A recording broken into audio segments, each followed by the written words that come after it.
우리가 함께 읽겠습니다. 고린도전서 15장 1절에서 8절입니다. 형제들아, 내가 너희에게 전한 복음을 너희에게 알게 하노니 이는 너희가 받은 것이요 또 그 가운데 선 것이라. 너희가 만일 내가 전한 그 말을 굳게 지키고 헛되이 믿지 아니하였으면 그로 말미암아 구원을 받으리라. 내가 받은 것을 먼저 너희에게 전하였노니 이는 성경대로 그리스도께서 우리 죄를 위하여 죽으시고 장사 지낸 바 되셨다가 성경대로 사흘 만에 다시 살아나사 게바에게 보이시고 후에 12 제자에게와 그 후에 500여 형제에게 일시에 보이셨나니 그 중에 지금까지 대다수는 살아있고 어떤 사람은 잠들었으며 그 후에 야고보에게 보이셨으며 그 후에 모든 사도에게와 맨 나중에 만삭되지 못하여 난 자 내게도 보이셨느니라. 아멘. 우리는 지난주에 복음의 핵심에 대해서 살펴봤습니다. 자, 바울이 전한 복음의 핵심은 예수님의 십자가와 부활이라고 했습니다. 예수님은 로마 제국의 반역자들이 처형당하는 방식인 십자가에 달리셔서 죽으셨어요.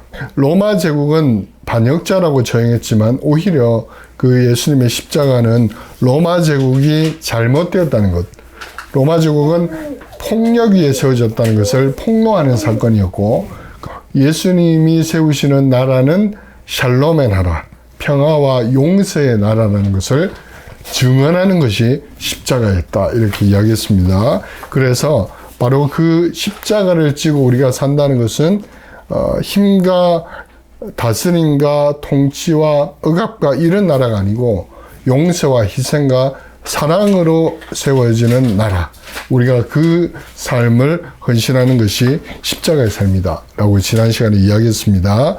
로마는 예수님을 십자가에 못 박은 이유가 예수님이 가르치려는 나라는 나약하고 그런 나라는 헛되다는 것을 말하기 위해서 처형한 거예요.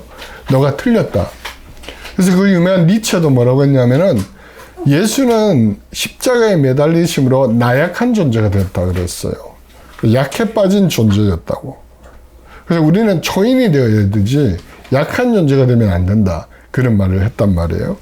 근데 만약에 십자가에서 기독교가 끝났다면, 그죠? 거기서 그냥 예수님께서 죽으시고 끝. 그렇다면 그들의 말이 맞겠죠. 우리는 힘을 길러야 되고, 그죠? 군사를 길러야 되고, 무기가 있어야 되고, 또 그렇게 나라를 세워야 되고, 맞겠죠. 하지만 십자가로 끝나지 않고 기독교는 부활이 있다는 거지. 그들은 예수님을 죽였을지 몰라도 하나님은 죽은 자 가운데서 예수님을 살려내심으로 예수님이 옳다는 것을 증명하셨다는 거예요. 그러니까 예수님이 이 땅에 오셔서 세우신 그 하나님의 나라, 섬김의 나라, 은혜의 나라, 사랑의 방식으로 되는 나라가 옳다는 것을 증명하기 위해서 하나님은 예수님을 살리셨단 말이에요. 살아나신 예수님은 만왕의 왕, 만주의 주가 되셔서 지금도 하늘에서 통치하고 있단 말이에요. 무엇을? 하나님의 나라를. 그 나라가 지금도 유효하고 세워지고 있다는 것을 증언하고 있다, 그런 이야기죠. 그래서 바울은 그가 전하는 복음의 핵심은 십자가와 부활이다. 예수님은 십자가에서 우리 죄를 위해서 죽으셨고 부활하심으로 우리도 부활하게 하신다. 이게 핵심이었다 하는 것이죠. 근데 여기서 우리가 기억해야 될 중요한 사실이 하나 있어요. 부활과 소생의 차이예요. 그러니까 예수님은 부활하셨고 예수님이 여러 죽은 자를 살리는데 그 사람들은 부활이 아니고 소생한 거예요. 그러니까 부활은 뭐냐면은 죽었다가 다시 살아나서 죽기 전에 몸 그대로가 아니고 변화된 몸으로 살아난 게 부활이에요. 그래서 예수님은 시공간에 제약을 안 받으셨잖아요. 문이 잠겨 있어도 들어오셨고, 또 갈릴리에서 나타나셨다가 엠마오로 가는 길에도 나타나시고, 원래 예수님이 가지신 신성의 몸을 입고 부활하신 거예요. 근데 예수님이 살리신 몇 명 있어요. 회당장 야이로의 딸, 나인성 과부의 아들 나사로 죽었었어요. 근데 살아났어. 근데 죽기 전에 몸 그대로 살아난 거죠. 이걸 소생이라고 해요. 소생. 그러니까 예수님은 이 사람들 소생시킨 거예요. 근데 소생한 존재들은 어떻게 돼요? 또 시간이 지나면 다시 죽어요. 그리고 마지막 날에 우리는 어떻게 됩니까? 부활하죠. 예수님처럼. 이게 핵심이에요. 이걸 잘 기억하기 바랍니다. 그리스 로마 전통에서도 소생하거나 부활한 어떤 그런 스토리들, 신화에 그런 게 있어요. 그 중에 대표적인 것이 글라우코스 이야기인데, 그리스에 가면 크레타라는 섬, 사도 바울도 왜 복음 전하다 자초된 크레타 섬, 거기에 왕 미노스 아시죠? 미궁을 만들던 글라우코스라는 아들이 근데 쥐를 쫓다가 뿔이 든 항아리에 빠져가지고 죽었어요. 질식사. 그러니까 왕이 너무 화나가지고 당시에 이제 플로이도스라는 의사가 있는데 이 살려내라. 아니 이거 죽은 걸 어떻게 살려내? 그러니까 망연자실을 써 있는데 어쩌다가 뱀 한 마리가 나타나더니 항아리로 막 향하는 거야. 뱀이 혹시 사체를 훼손시킬까봐 죽여버리거든. 그랬더니 또 어디선가 다른 뱀이 한 마리 나타났는데 이번에는 입에 약초를 물고 나타난 거예요. 그 약초를 죽은 뱀 위에 올려놓으니까 뱀이 살아나는 거야. 그래서 이 플로이도스가 뱀을 쫓아 약초를 위에다가 왕의 아들인 글라우코스를 살려냈다. 이런 이야기가 있어요. 이거는 소생이죠. 소생. 그 유명한 에우리디케 이야기 알죠? 오르페우스 이야기. 이 오르페우스라는 사람이 에우리디케 부부로 살아갔는데 너무 사랑하고 살았는데 어느 날 에우리디케가 뱀에게 물려서 죽고 말았어요. 오르페우스가 이 부인을 너무너무 사랑하니까 죽은 그 영혼은 하데스, 지옥으로 갔잖아요. 이 오르페우스가 지옥으로 찾아가는 그 스토리예요. 결국은 찾아갔어. 지옥의 신 하데스에게 리라 연주를 멋지게 해가지고 감동을 시켜서 이 지옥의 신이 오케이 내가 살려주겠다. 하지만 절대로 뒤를 돌아보지 마라. 네 아내가 너를 따라갈 건데 뒤를 돌아보면 끝이다 이랬거든. 오르페우스가 에우리디케가 당연히 따라올 줄 알고 갔는데 이게 영혼이니까 소리가 안 난다 보네. 발자국 소리. 궁금해. 뒤를 딱 돌아본 순간 에우리디케 어떻게 됐어요? 다시 지옥으로 간 거죠.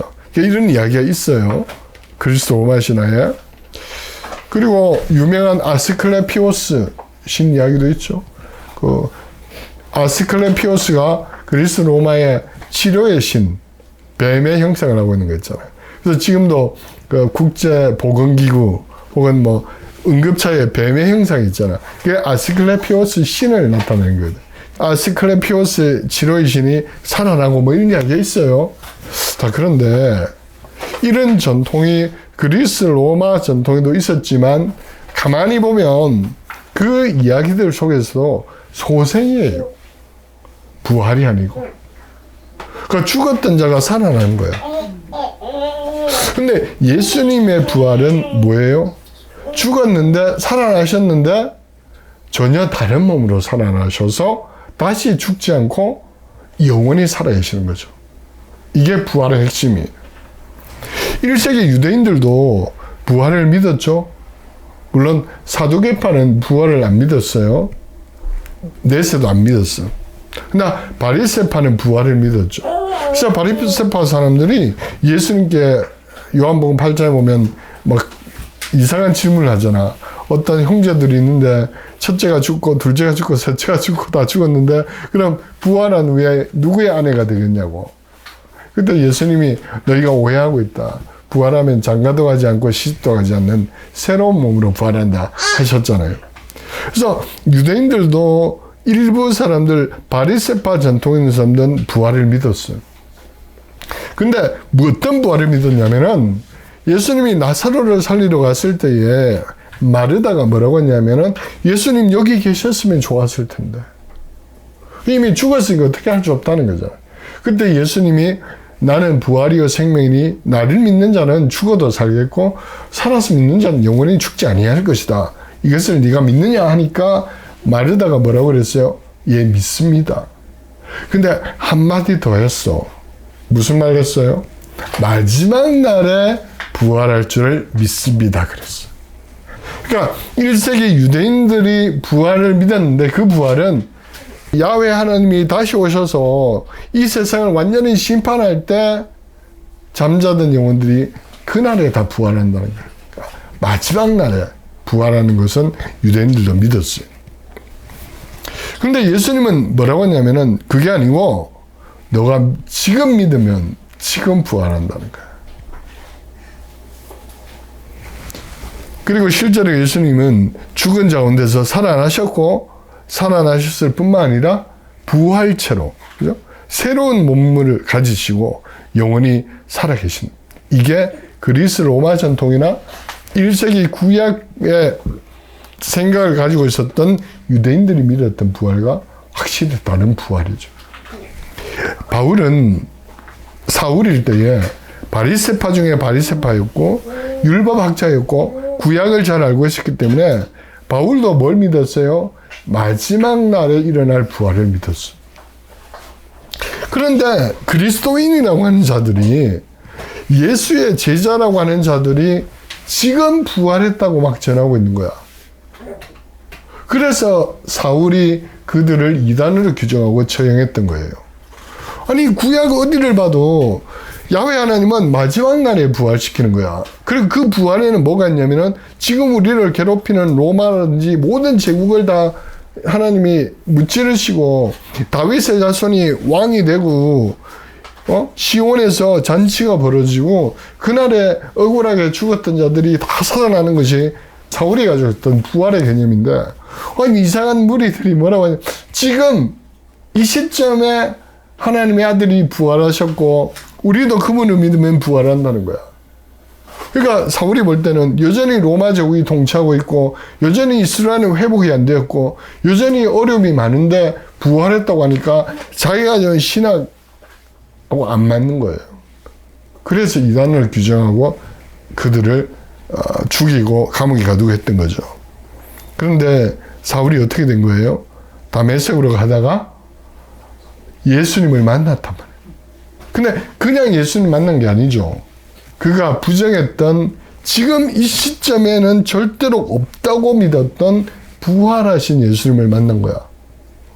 그래서 자기 생각과 자기 신학과 자기가 이때까지 믿어왔던 모든 것이 틀렸구나. 그 회심이 일어난 거예요. 그리고 나서 바울은 이것이 진정한 부활이구나. 이거는 자기가 알고 있던 그리스 로마 시대의 그 어떤 신도 할 수 없는 어떤 것, 그리고 구약에서 내가 믿어왔던 것과도 차별이 되는, 지금 우리가 살아가는 이 시점에 부활이 일어났다면 이분은 최고의 신이고 이건 무엇과도 비교할 수 없는 확실한 복음이다. 그래서 나머지 인생을 이 부활을 전하는 것에 바울이 헌신했던 거죠. 더욱이 바울이 열정적으로 전했던 건 뭐냐면은 요한복음 11장 25절 말씀이에요. 나는 부활이요 생명이니 나를 믿는 자는 죽어도 살겠고 무릇 살아서 나를 믿는 자는 영원히 죽지 아니하리라. 여기에 뭐가 있냐면은 나를 믿는 자도 부활한다는, 이거는 그리스 로마 어디에도 없는 거예요. 바로 이것이 진짜 복음이다. 고린도전서에서 바울도 이렇게 선언해요. 그러나 이제 그리스도께서 죽은 자 가운데서 살아나셨는데 그 살아나심은 잠자는 자들의 첫 열매가 되셨다. 그러니까 그리스도만 부활한 게 아니고 우리도 부활한다는 거죠. 각기 차례대로 될 것인데 먼저는 첫 열매인 그리스도요. 다음에는 그가 강림하실 때에 그리스도에게 속한 자요. 그 후에는 마지막이니 그가 모든 통치와 권세와 능력을 멸하시고 나라를 아버지 하나님께 바칠 때라. 그래서 바울은 3단계로 부활을 가르치죠. 첫 열매로 그리스도께서 부활하셨어. 그리고 그리스도 안에 있는 우리도 부활할 거야. 그리고 마지막 단계는 통치와 모든 권세와 능력을 멸하시고 모든 나라를 아버지 하나님께 바칠 때, 즉 재림하실 때 잠자는 자들이 다 부활하는 것.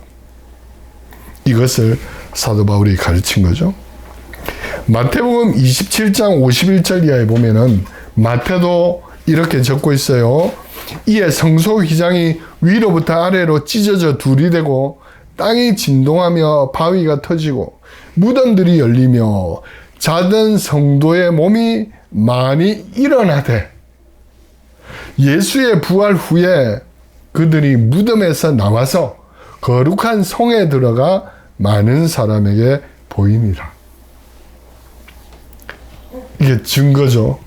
예수님이 십자가에 못 박힐 때 예루살렘 근교의 무덤에서 죽었던 자들이 살아났다는 거야. 그리고 기다리고 있다가 예수님 부활 후에 무덤에서 나와서 예루살렘 성에 들어가서 보였다는 거야. 일부 잠자는 자들. 이게 부활의 증거죠. 1세기 로마 제국에 살았던 사람들은 그리스 로마 아스클레피오스라든지 에우레디케 이야기든지 글라우코스 이야기 이런 이야기를 듣고 자랐어요. 그래서 어떤 약초나 어떤 신에게 뭐 제사를 지내고 하면은 혹시나 소생한다는 정도의 신앙을 가지고 있었어요. 그리고 그들은 도시마다 아스클레피오스 치료의 신을 위한 신전을 다 세워놓고 몸이 아플 때 거기 가서 막 기도하고 했단 말이야. 그들도. 근데 바울이 전한 복음은 그들이 믿었던가는 차원이 다른 것이었던 거죠. 지금 이 시점에 부활한다는 거예요. 그리고 소생의 차원이 아니고 완전히 병원화된 어떤 몸으로 부활한다는 거예요. 그래서 바울은 전한 이 복음이 1세기 로마 제국의 많은 사람들에게 그렇다면 그가 전하는 예수가 진짜 신이구나. 이것이 우리가 믿었던 신과는 비교할 수 없는 확실한 거구나. 그래서 믿게 된 거예요. 더군다나 1세기 기독교인들은 바로 이 부활을 믿었기 때문에 순교를 두려워하지 않았죠. 죽음을 두려워하지 않았어요. 그리스 로마 전통관이 중세시대까지도 어떤 게 있었냐면은 그리스 로마 신들이 어떤 죽은 자를 소생시키기 위해서는 온전한 사체가 보존이 돼야 돼. 이집트 사람들도 미이라를 만든 거 아니야. 사체가 훼손되면 소생을 할 수가 없어. 신들이. 그래서 가장 끔찍한 형벌은 화형이에요. 몸을 불을 태워버리면 사체가 남아있지 않기 때문에 부활하지 못하는 거야. 그러니까 영원히 죽는 거야. 그 중세시대 때도 마녀 사냥 이런 거 할 때 뭐였어요? 화형시켰단 말이야. 이 끔찍한 죄를 가진 인간이 살아야 존재 자체가 소멸되도록. 그죠? 그리고 신체가 훼손되는 것도 마찬가지예요. 그래서 그리스 로마 사람들이 원형 경기장에서 뭘 했어요? 사자 같은 막 맹수를 보내가지고 물어 뜯어 죽이게 한 거야. 왜? 다시 살아나지 못하도록. 그런데 1세기 그리스도인들은 그런 걸 두려워하지 않았죠. 화형이나 혹은 짐승에게 잡아먹히는 죽음을 두려워하지 않았어. 왜? 바울이 전한 복음 때문에.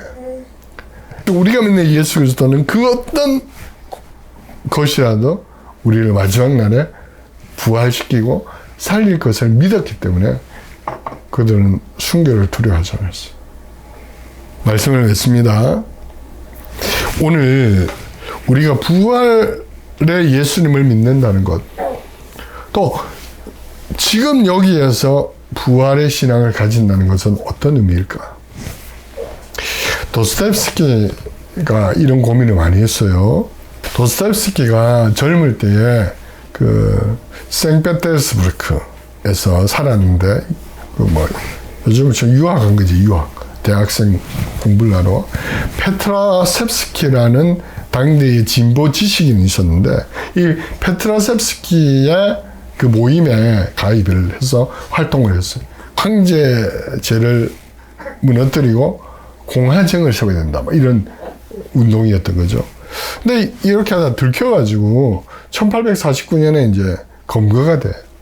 그러니까 당시에 황제가 니콜라이 1세였는데 대학생 녀석들이 나를 몰아내고 뭐 다른 체제를 세워 너무 괘씸해가지고 이 녀석 다 사형시켜 그래.